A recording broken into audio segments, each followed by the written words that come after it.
Hello friends, welcome you all in your channel excellent channel for student Shubham. तो जैसा कि मैंने कहा था, हमने पूरा जो 1.6 एक्सरसाइज तक है उसको हमने ख़त्म कर लिया है। तो अब आगे मिसलिनियस को हम आज डिस्कस करेंगे। वैसे मिसलिनियस आपको खुद सॉल्व करना चाहिए। अगर जो आप पूरे एक्सरसाइज को समझे हो बढ़िया से, देन आपको मिसलिनियस सॉल्व करने में कोई प्रॉब्लम होनी नहीं चाहिए। बट यहाँ पे हम मिसलिनियस एक्सरसाइज आज डिस्कस करेंगे। देखिए पहले क्वेश्चन में क्या क्या है। पहले क्वेश्चन में क्या है, decide among of the following set which sets are subset of one and another. अब देखो, सेट जो बी है और सी है और डी है, ये तीनों तो हमें रोस्टर फॉर्म में दिए हैं, तो इसमें आसानी से हम सबसेट निकाल सकते हैं। सबसेट क्या होता है, अगर जो मैं कहूँ यहाँ B is a subset of C, इसका मतलब क्या हुआ, इसका मतलब हुआ बी के सारे एलिमेंट सी में लाइक कर रहे हैं। यही होता है सबसेट का मतलब, ठीक है।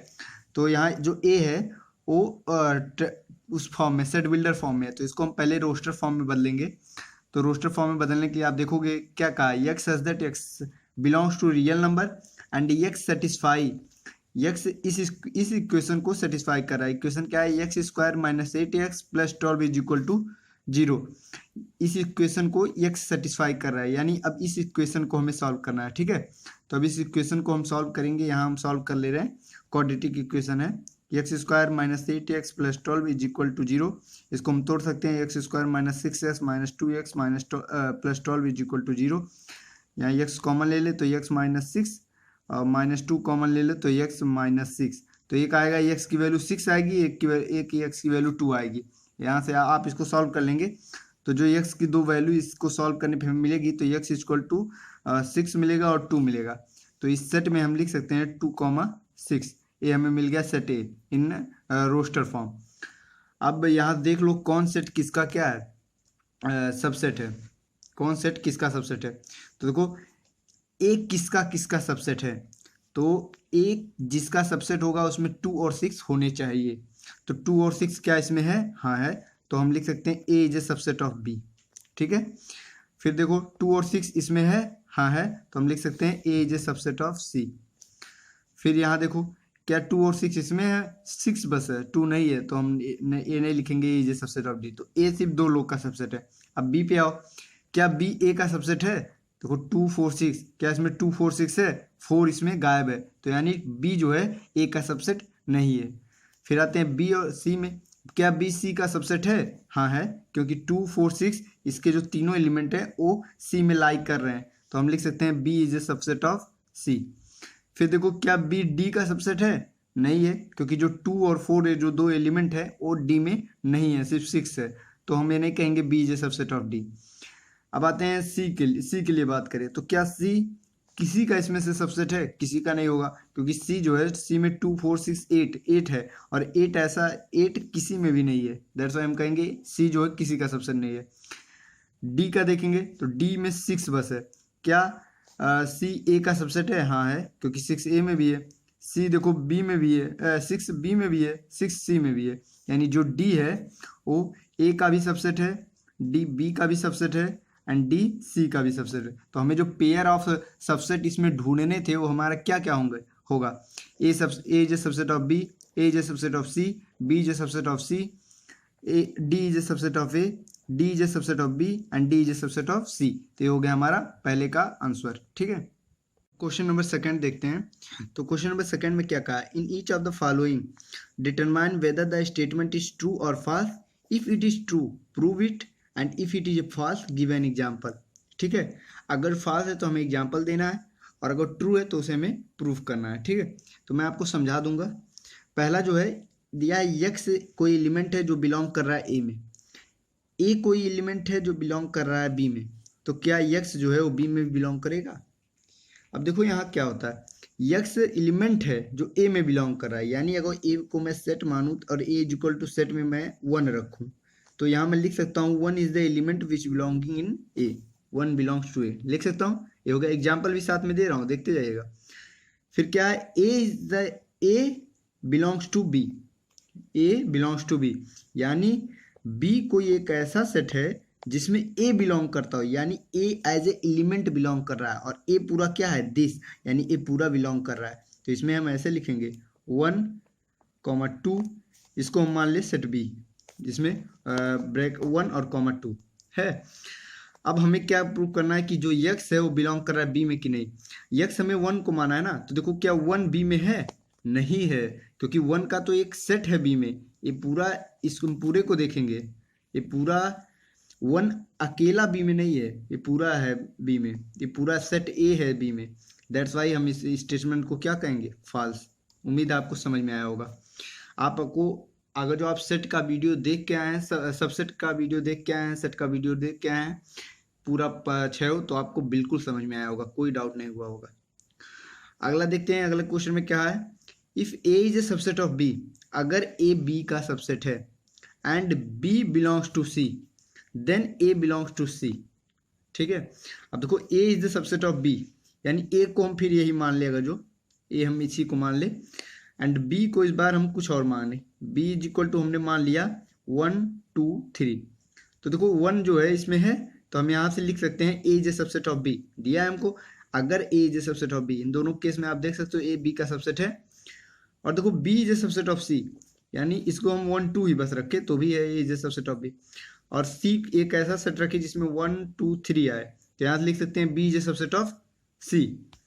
अब हमसे पूछा है, नहीं सॉरी, तो मैं इस पे आ गया, तो पहले आप तीसरा ही देख लीजिए, अब तीसरे पे आ गया हो तो तीसरा ही देख लीजिए।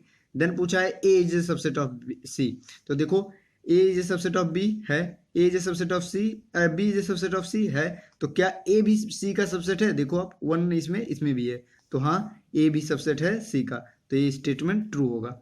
ये दूसरा देख लो, दूसरे में कहा है A is a subset of B, यानी ए जो है बी का सबसेट है, और कहा है बी जो है वो सी में बिलोंग कर रहा हो, यानी सी कोई ऐसा सेट होगा सेकंड वाले के लिए जिसमें आप देखोगे ये बी है बिलोंग करेगा, यानी 1 2 एक में आएगा, उसके अलावा कोई 3 एलिमेंट है तो ये अलग रहेगा। तो पूछा है हमसे ए बिलोंग्स टू सी, क्या ये सही होगा? अब देखो 1 2 यानी ये पूरा बी बिलोंग कर रहा है, क्या ए भी बी में बिलोंग कर रहा है? ए बिलोंग करना मतलब एक एलिमेंट इसमें ऐसा होना जो ऐसे होता इस तरह, लेकिन इस तरह का कोई एलिमेंट इसमें नहीं है, that's why this statement is false. और थर्ड वाला मैंने बताया ट्रू है। अब आते हैं फोर्थ वाले क्वेश्चन पे। फोर्थ क्वेश्चन में हम देखेंगे उसमें क्या है, उसमें दे रखा है कि if A is not a subset of B और B is not a subset of C, then A is not a subset of C. अगर ए जो है बी का सबसेट ना हो, बी सी का सबसेट ना हो, देन ए जो है वो सी का सबसेट नहीं हो सकता अकॉर्डिंग टू दिस स्टेटमेंट। तो किसी स्टेटमेंट को फॉल्स दिखाने के लिए हमें केवल एक एग्जाम्पल चाहिए। जैसे किसी चीज़ को सही साबित करने के लिए हमें हर तरह से उसको सही साबित करना होता है। अगर जो स्टेटमेंट सही है तो इसको हर एक एग्जाम्पल पे सही होना पड़ेगा। अगर ये स्टेटमेंट फॉल्स है देन उसको उसके लिए कोई एक ही एग्जाम्पल काफ़ी होगा जो इसको फॉल्स प्रूफ कर दे। तो कुछ एग्जाम्पल पे ये स्टेटमेंट आपको ट्रू भी लगेगा, बट कुछ एग्जाम्पल ऐसे हैं जिसपे फॉल्स लगेगा, तो मैं उन्हीं एग्जाम्पल में से एक उठा रहा हूँ। आप उनके अलावा भी कोई और उठा सकते हैं, but it's your choice, depend on you. But मैं यहाँ अपने इसके अकॉर्डिंग एक एग्जाम्पल उठा रहा हूँ फोर्थ क्वेश्चन में। तो आप देखेंगे फोर्थ क्वेश्चन के एग्जाम्पल के रूप में मैंने एक सेट लिया ए। इस सेट में जो मैंने एक एलिमेंट लिए 1 2 1 3 5, मैं एक एग्जाम्पल लिया। एक सेट लिया मैंने बी, और बी में जो मैंने एलिमेंट लिए उसमें लिया मैंने 2 4 6। अब ए और बी में हम देखेंगे, क्या हम यहाँ लिख सकते हैं A is not subset of B? आराम से साफ दिख रहा है क्योंकि ए के एलिमेंट बी में नहीं है। अब यहाँ देखो हम एक सी सेट ले रहे हैं, सी में हम रख रहे हैं 1 3 5 7 9, ठीक है। अब यहाँ से हम क्या कह सकते हैं कि B is not a subset of C, कह सकते हैं, बिल्कुल सही। बट यहाँ पे A is not a subset of B, B is not a subset of C। But यहाँ जब A और C को हम देखते हैं तो हम लिख सकते हैं 1 3 5 इसमें भी है इसमें भी है, तो हम लिख सकते हैं A is a subset of C। और क्वेश्चन में हमें क्या कहा है? क्वेश्चन में हमसे कहा है कि अगर A B का सबसेट ना हो और B C का सबसेट ना हो तो ए जो है वो सी का भी सबसेट नहीं होगा। बट इस एग्जाम्पल में तो ये हो रहा है, ए सी का सबसेट है, that's why this statement is false. तो उसके उस प्रूफ के अकॉर्डिंग हम कह सकते हैं ये स्टेटमेंट क्या है? फॉल्स है। आते हैं अगले स्टेटमेंट में। इसने कहा x कोई एलिमेंट है जो a में बिलोंग कर रहा है and a is not a subset of b, then x b में बिलोंग करेगा। x a में बिलोंग कर रहा है और a जो है वो b का सबसेट नहीं है, देन x जो है वो b में बिलोंग करेगा। ये स्टेटमेंट ट्रू है या फॉल्स, ये हमें चेक करना है। तो कोई सेट हमने ले लिया ए सेट में हमने ले लिया 1 2 3 एलिमेंट्स ले लिए। अब यहाँ दे रखा है कि हमें यहाँ 1 को मैं x मान लूँ, जो कहा है कि x जो है वो बिलोंग करता हो a में, तो हम x को 1 मान लिए, तो 1 यहाँ हम लिख सकते हैं, 1 बिलोंग्स टू a लिख सकते हैं।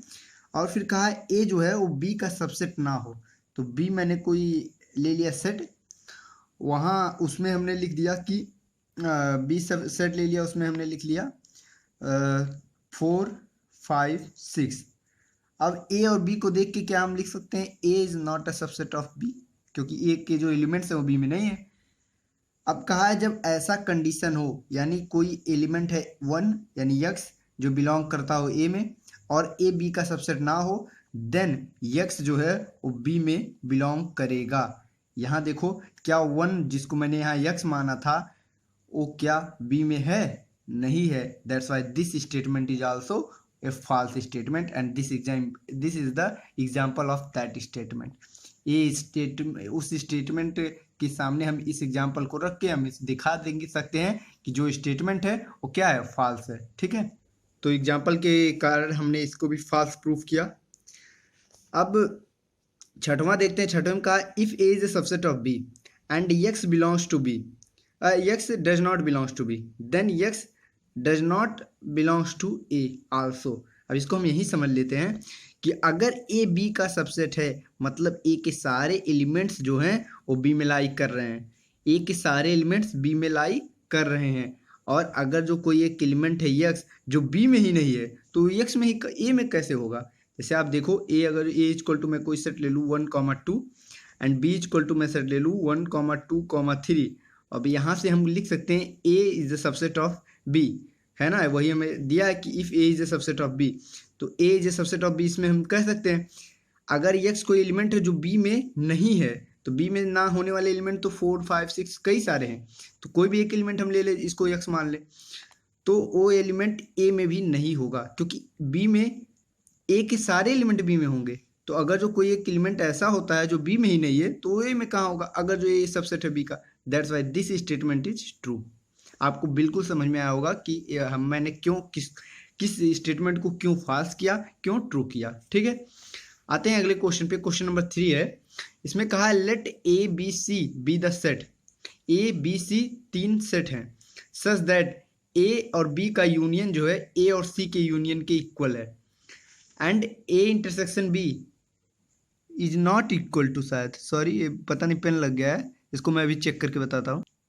तो यहाँ पे इक्वल का साइन दिया है, तो यहाँ गलती से पेन लग गया है।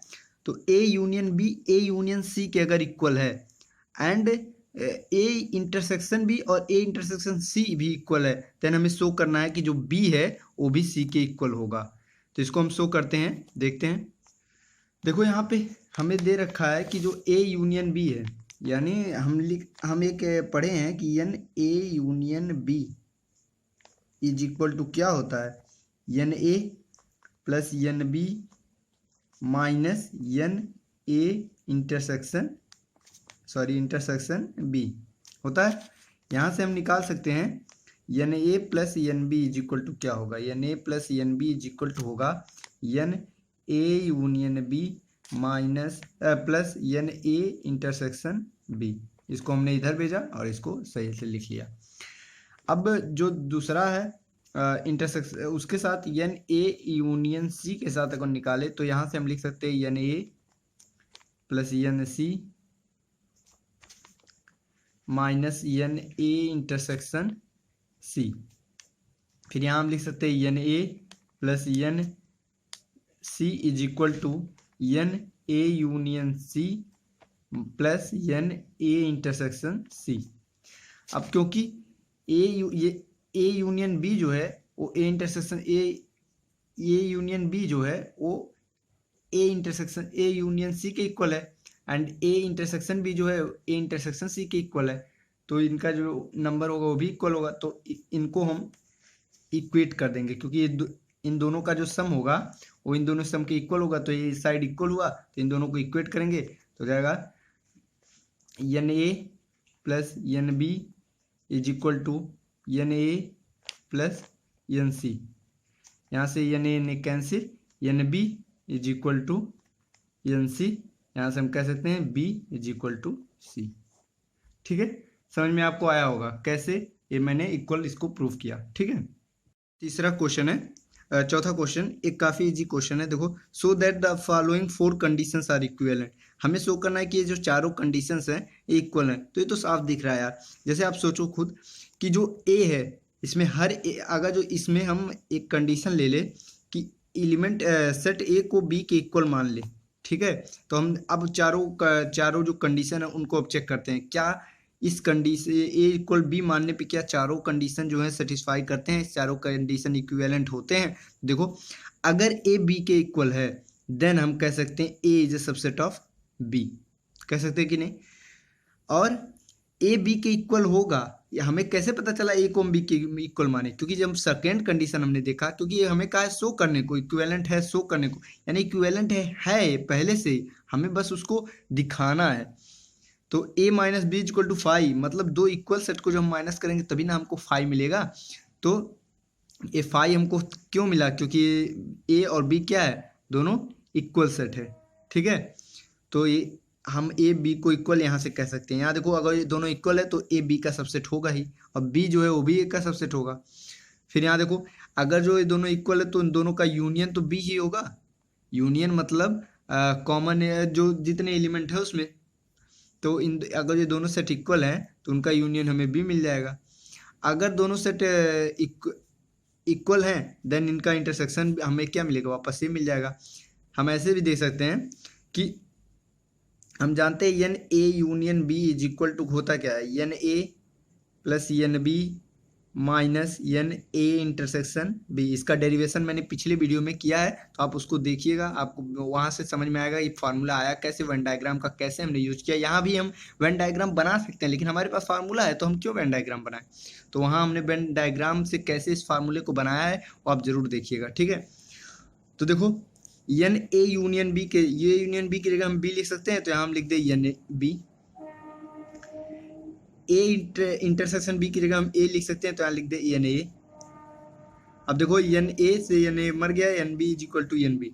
तो देखो ये दोनों साइड आपस में इक्वल हो रहे हैं, यानी ये सेटिस्फाई कर रहे हैं कि ए इक्वल टू बी है। अगर ए इक्वल टू बी है तभी ये कंडीशन सेटिस्फाई होगा, ये चारों कंडीशन।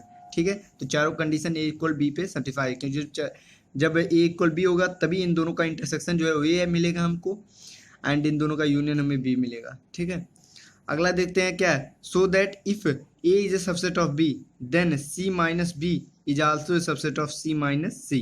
ठीक है, सी माइनस सी है, तो हमें शो क्या करना है कि अगर ए जो है बी का सबसेट है देन सी माइनस बी जो है वो सबसेट होगा सी माइनस ए का। अब देखो यहाँ पे जो हमने एक दूसरे तरह का डिफिनीशन बताया था हर एक चीज़ का, वहाँ उसका हम यहाँ पे यूज करेंगे। हम पिछले क्वेश्चन में भी कर सकते थे, बट उसको हमने एक सिंपलेस्ट वे में आपको समझाने का प्रयास किया। उसको आप एक बार खुद उस तरीके से सॉल्व करने का प्रयास कीजिएगा। नहीं आएगा देन आप कमेंट बॉक्स में लिखिएगा, मैं उसको भी उस तरह से सॉल्व करके बताऊंगा। तो आप उसको देखिए उस तरीके को कैसे हम करेंगे। इस क्वेश्चन को दिया है कि अगर ए जो है वो बी का सबसेट है देन हमें प्रूफ करना है कि जो सी माइनस बी है वो भी सबसेट होगा सी माइनस ए का। ठीक है, अब ए बी का सबसेट है, इसका मतलब हुआ कि यक्स ए के सारे एलिमेंट जो हैं वो बी में होंगे। हम यहाँ से किसी एक चीज़ को उठाए जो प्रूफ करना है, हम इस लेफ्ट हैंड साइड को उठा ले, किसी नहीं, हम लेफ्ट हैंड साइड को उठाएंगे। तो हमने ले लिया लेट कोई एक यक्स एलिमेंट लिया जो बिलोंग करता है सी माइनस बी में, सी माइनस बी में जो बिलोंग करता है। अब कोई एक एलिमेंट अगर जो सी माइनस बी में बिलोंग करता है तो इसका मतलब क्या हुआ, इसका मतलब हुआ कि जो यक्स है वो सी में होगा बट एंड यक्स जो है उस बी में नहीं हो सकता। यक्स सी माइनस बी में तब बिलोंग करेगा, कोई एलिमेंट सी माइनस बी में तब रहेगा। सी माइनस बी में रहते कौन से एलिमेंट है, जो एलिमेंट सी के होते हैं बट उसमें बी के एलिमेंट नहीं होते, क्योंकि सी वाले में जो बी के एलिमेंट होते हैं यानी जो दोनों में कॉमन एलिमेंट होते हैं वो तो माइनस हो जाते हैं। यानी अगर जो यक्स है सी माइनस बी में है यक्स, तो यक्स किस में होगा, सी में, बट यक्स नहीं होगा किस में, बी में। तो हम यहाँ से कर सकते हैं यक्स सी में है, एंड अगर यक्स जो है बी में नहीं है, यक्स अगर बी में नहीं है देन वो ए में भी नहीं हो सकता, क्योंकि ए में जितने एलिमेंट होंगे वो बी में होंगे, तभी ए बी का सबसेट होगा।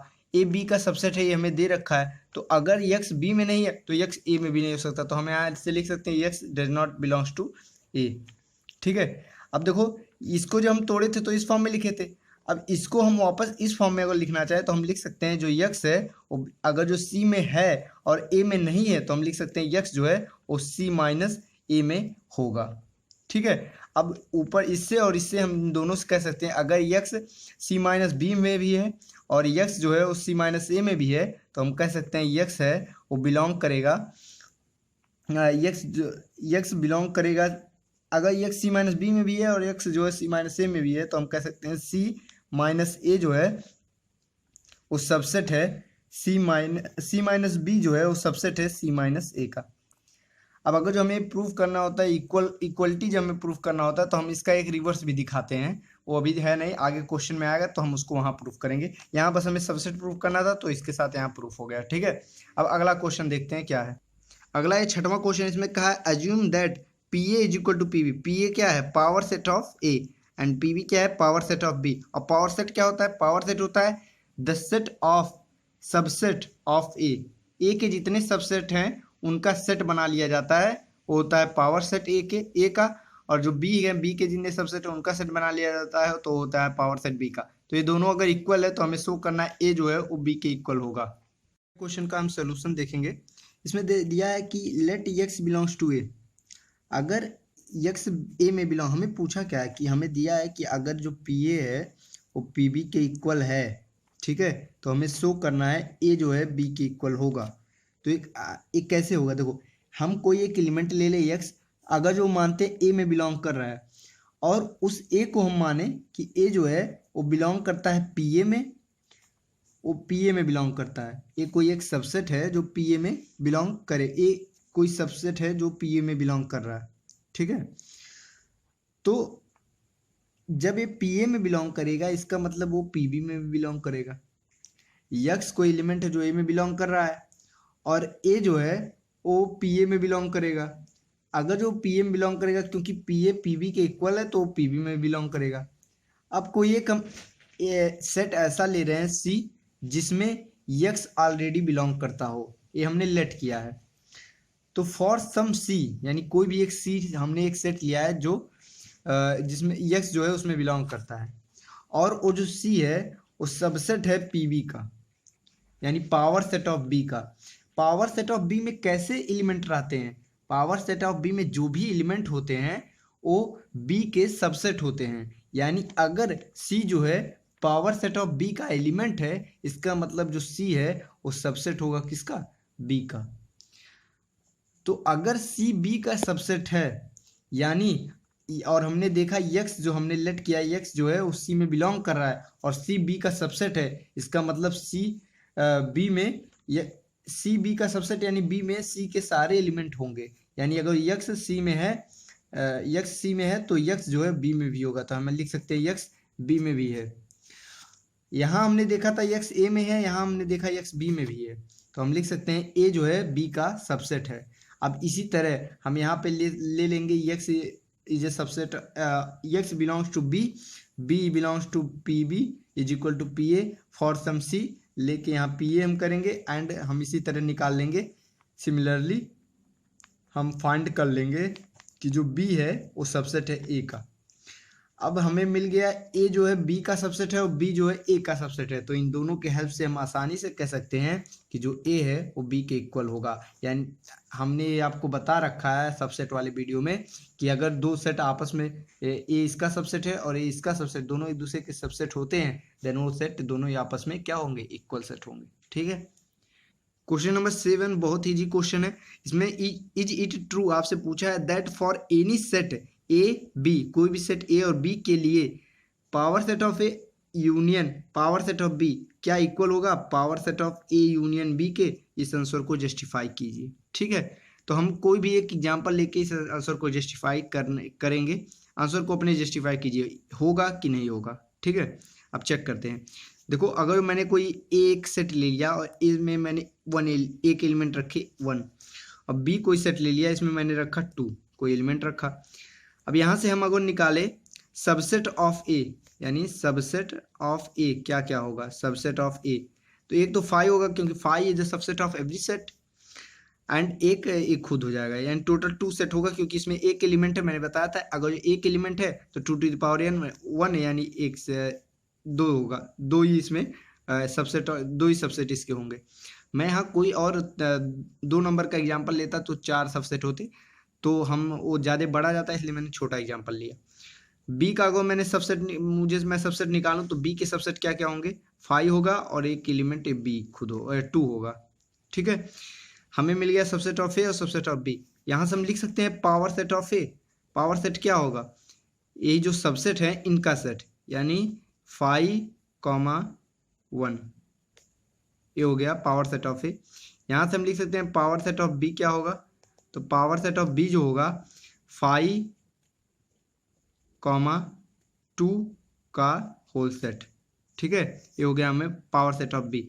पावर सेट ऑफ ए मिल गया, पावर सेट ऑफ बी मिल गया। अब क्या इन दोनों का हम यूनियन निकाल सकते हैं, आराम से निकाल सकते हैं, यानी P A union P B अगर जो हम निकाले तो हमें क्या मिलेगा, हमें मिलेगा इन दोनों में जो कॉमन एलिमेंट है उनको एक ही बार लिखा जाएगा। जैसे हम इसमें लिखेंगे 5, फिर लिखेंगे 1, इसमें 5 है लेकिन 5 एक बार हो चुका है, तो सिर्फ क्या बचा, 2 बचा, तो इसमें लिखेंगे 2। ये हमें मिल गया क्या, ये हमें मिल गया P A union P B. अब हम निकालेंगे पी ए यूनियन बी, उसके लिए पहले हम निकाल ले ए यूनियन बी क्या होगा, तो ए यूनियन बी अगर हम निकाले तो ए यूनियन बी में ए और बी के सारे एलिमेंट यानी 1,2 ये आए, हमें ए यूनियन बी में मिला। अब ए यूनियन बी का अगर जो हम यहाँ पे वो निकाल ले power set, A union B के सबसेट क्या क्या होंगे, तो subset of A union B क्या क्या होगा, तो अब देखें 5 होगा, और ए यूनियन बी में एलिमेंट क्या क्या है, 1 है और 2 है, तो एक 1 होगा, फिर इसमें आएगा 2 आएगा, फिर इसमें आएगा 1,2 आएगा। अब power set of A union B क्या होगा, power set of A union B होगा इक्वल होगा इन सब के सेट के, इसके इक्वल होगा। ठीक है, अब आप देखो ये जो है power set of A union B यानी this, and power set of A union power set of B and this, क्या है दोनों इक्वल है, नहीं है, क्योंकि इसमें जो 1,2 एक एलिमेंट है जो इसमें नहीं है, 1,2 ब्रैकेट के अंदर एक एलिमेंट है जो इसमें नहीं है। तो हम यहाँ लिखेंगे सिंपल कि जो पावर ये जो है दिया है power set of A union power set of B is equal to power set of A union B, क्या इक्वल है, नहीं इक्वल है, और जस्टिफाई करना था तो हमने ये जस्टिफिकेशन दे दिया। ठीक है, एग्जाम्पल के थ्रू। इसी के साथ आज के वीडियो को यहीं समाप्त करते हैं, और 7 क्वेश्चन तक इसमें हमने डिस्कशन किया। अगले वीडियो में हम क्वेश्चन नंबर 8 से पूरे जो 16 क्वेश्चन तक हैं उन सभी को हम डिस्कस करने का प्रयास करेंगे, ट्राई करेंगे कि वीडियो में, अगले ही वीडियो में सारे जो मिसलेनियस के जो बचे हुए क्वेश्चन हैं वो हो जाएं, और उनको हम इस मेथड से सॉल्व करेंगे जैसा मैंने एक इस क्वेश्चन को बताया, इस तरह हमने एक्सप्लेन करते हुए बढ़िया से उसको हम समझेंगे। और आप इस क्वेश्चन को जरूर एक बार ट्राई कीजिएगा। इसको हम एक उस मेथड से, इस डिफिनीशन के मेथड से, जो हमने डिफिनीशन पढ़ा था उसके वजह उससे इसको सॉल्व करने का, ये मैंने इस क्वेश्चन को, ये मैं बता रहा हूँ कि इस क्वेश्चन को जो मैंने बताया है, जो तरीका कि ए इक्वल टू बी मैंने मान लिया, वो मैंने एज ए गेस करना बताया। इसमें कहा है शो करने को, तो शो मैंने नहीं किया है, इट्स माय फॉल्ट, बट मैंने जिस तरह बताया है समझाने के लिए आपको बताया है। और मैंने इसको इसलिए छोड़ा क्योंकि ये जो डिफिनीशन पे क्वेश्चन है वो आगे जो 8वां और 9वां जो क्वेश्चन है वहाँ पे हम उसका डिफिनीशन ही पूरा यूज करेंगे। 8वां 9वां 10वां इन सब क्वेश्चन में हम डिफिनीशन ही यूज करेंगे, तो वहाँ आगे हम डिफिनीशन यूज करते, तो मैंने यहाँ आपको, इसीलिए मैंने यहाँ आपको बस ब्रेन लगाने को बताया कि यहाँ बस समझे कि क्यों ऐसा है, क्यों चारों कंडीशन इक्विवेलेंट है। ठीक है, तो इस क्वेश्चन को एक बार आप ट्राई कीजिएगा। अगर आप उस तरीके से इसको सॉल्व नहीं कर पा रहे हैं देन आप कमेंट में मेंशन कीजिएगा, मैं एक स्पेशल वीडियो मात्र इस क्वेश्चन के लिए बनाऊंगा। ठीक है, वैसे आप इसको ट्राई कीजिएगा, और फिर इसी के साथ इस वीडियो को मैं समाप्त करता हूं। अगले वीडियो में मैंने बताया कि मैं इस पूरी एक्सरसाइज को ख़त्म करने का प्रयास करूँगा। ठीक है, तो मिलते हैं अगले वीडियो में। अगर आपको वीडियो ये पसंद आया हो तो वीडियो को लाइक कीजिए, कमेंट कीजिए एंड आप अगर चैनल पे पहली बार आए हैं चैनल को सब्सक्राइब कीजिए और बेल आइकन को भी दबा दीजिएगा। ठीक है, मिलते हैं अगले वीडियो में। Okay, bye.